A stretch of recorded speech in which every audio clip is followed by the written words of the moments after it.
Obviously, just finishing up the second week here with the organized team activities. Weather's been good, and the practices have been good.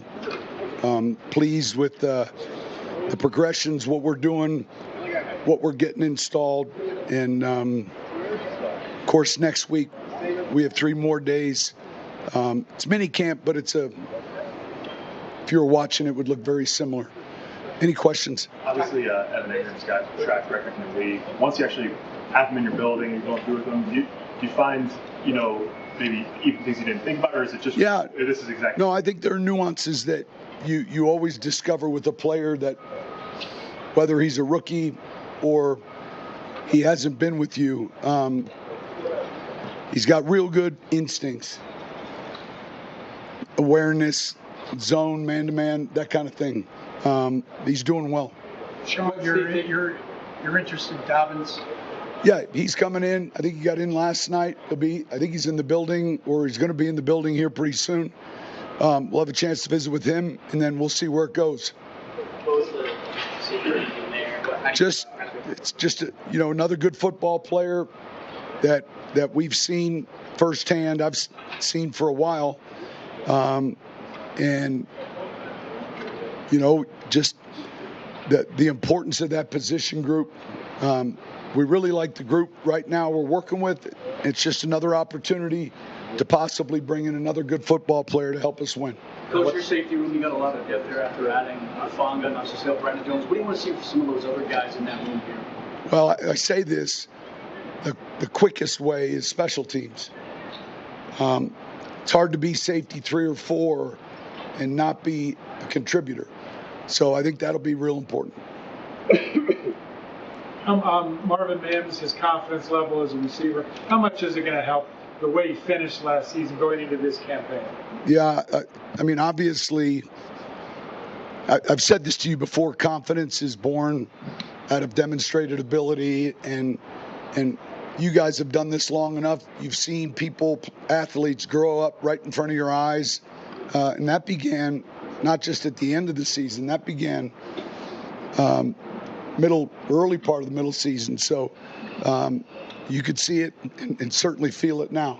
Could you point it to Marvin when saying that Troy Franklin can take that jump from year 1 to year? Sure. What have you seen Troy take steps in this offseason? Well, listen, there've been you haven't been able to see all the plays, but there've been a number of explosive plays. He can run, and I would say a strength of his is ball in hand after the catch. He can run after the catch. So he's doing well. Saw Frank Crum getting some run out there today. What do you want to see from him development-wise in the coming months? Yeah, look, he's extremely athletic. It's always harder on the big guys because we're not in pads, but he can move his feet really well. And, again, he's a young player who, when you go through these installations, and for him it's his 4th or 5th time now, you're able to play a little faster. You're in your 3rd year of this stuff, and you're still a young football team relatively, but is there more of a maturity right now that you're starting to feel with this group? Yeah, part of that is a byproduct of playing young players a year ago, but I would say yes. I would say yes. Sean, I saw where I think you guys might have the most roster retention from last year, close to it at the top. So somebody had done the math. Well, we probably had the most roster turnover in the 2 years prior. So, but just because Bo talked about how now there's a lot less learning and just more doing so. But can you see that kind of team wide across the board? I think we're obviously further along with regards to what we're doing. Now, you still have to turn the game board over and start from the beginning in our league. You have to do that. We're not picking up from where we left off.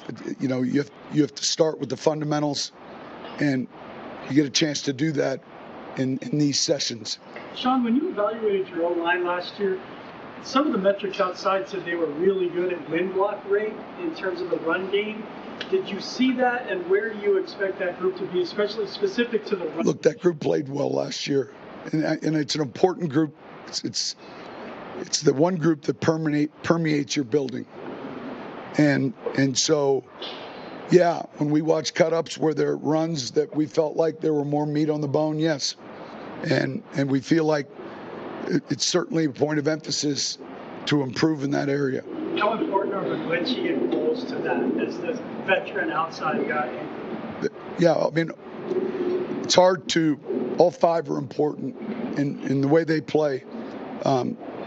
Luke did a good job of coming in, but the experience and the toughness of that group is extremely important.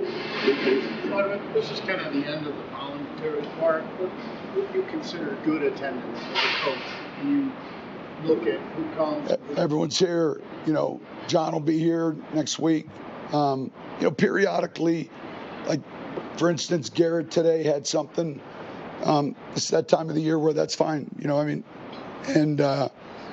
But it really is the sum total of 5 weeks prior in the weight room, out on the field running, and it's been outstanding. And then I would say this city is conducive to players wanting to train here. That could be challenging at some other places. Have you had years when you sort of sat back and said, this is a red flag, I need to change some things to get more guys in? It's a good question. I think we're selling the off-season program, and we're selling the injury data prior to the last 2 seasons. Strength coaches, those in the training staff, the whole program, and what if the confidence level is high in what you're selling and doing, then generally speaking, your attendance is high. Javonte was your best pass pro back last year. Yeah. Are you emphasizing that with Harvey and Estime? So they're all getting. Look, they're all. It's not just 1 or 2 right now. I mean, Bidet is very good in that area. So early on, we're seeing all of them get the work. Then we'll worry about as we get closer. Sean, you guys have guys from Utah and Texas. One more from Utah, then one from Utah's got to go. Are there specific programs that you guys kind of trust? No, look, there's some programs.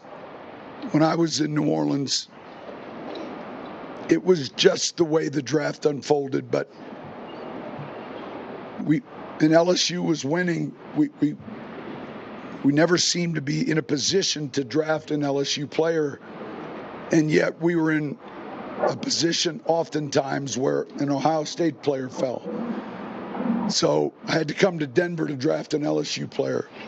Sometimes it can be a coincidence. Certainly there are programs that how they're run at the collegiate level, and that transition may be quicker because of where they're coming from. But I can't ever say I can recall sitting in a draft room and drafting the school. Usually the prospect arrives, but you do know what you're getting from some schools. When you look back at last year, what sort of resource was Cortland for Bo as a young quarterback, and how do you hope to see that connection grow? I think Cortland, look, he's a resource for the team from a leadership perspective. And there's a work ethic and a toughness that, and a consistency day to day that I think is a great benefit to a young quarterback.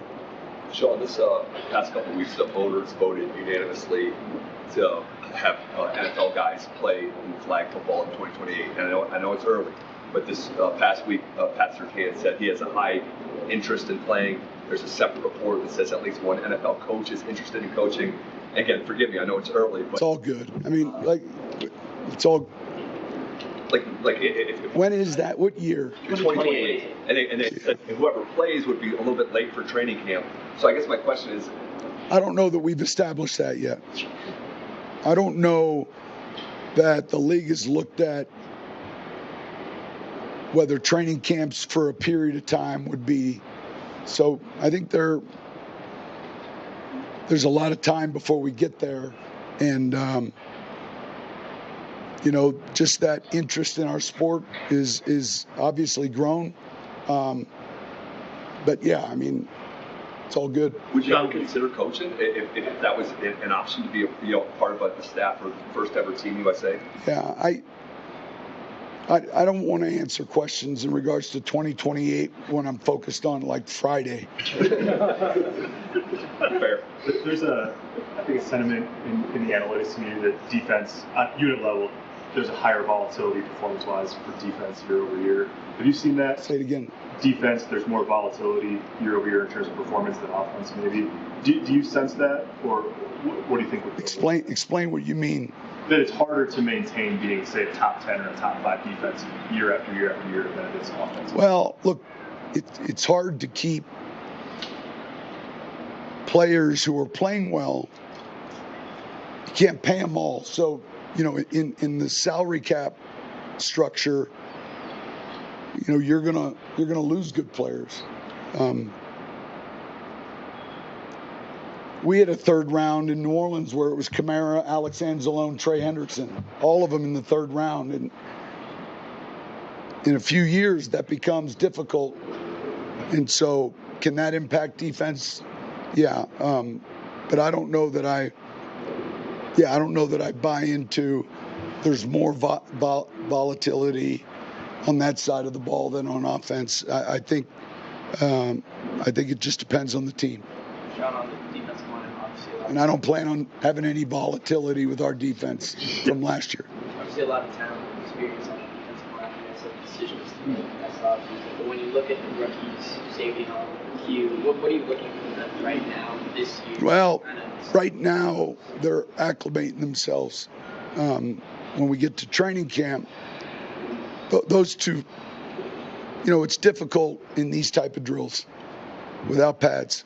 But once we get into training camp and we're playing in pads, we're playing preseason games, then it's the development and the growth, and we have a vision, obviously, with all those young guys. Sean Payton was out here. I know he's out here plenty, but especially for new guys that they get to see him.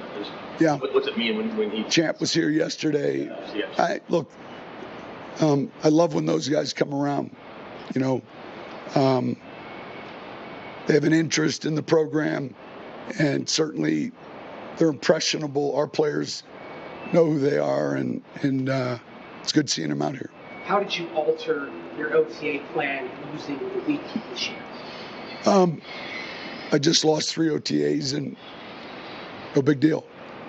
So what is it? You said the offensive line is one group that permeates the building. Permeates the building. What do you mean by that? Well, if you're not real good in the offensive line, you don't know how good you are then in the defensive line. And then you're not getting, it's the first line of, then very quickly the defense up front has to meet that standard or it's not good. And so from a football intelligence, it's probably one of the most important position groups. And so the building, the roster, everything we're doing, it's hard to accomplish when that group is not what it needs to be. It's hard to evaluate the quarterback. Hard to evaluate the receiver because the quarterback's having trouble. It's hard to evaluate the runner. It's hard to evaluate the coach. So it's extremely important to get that group right.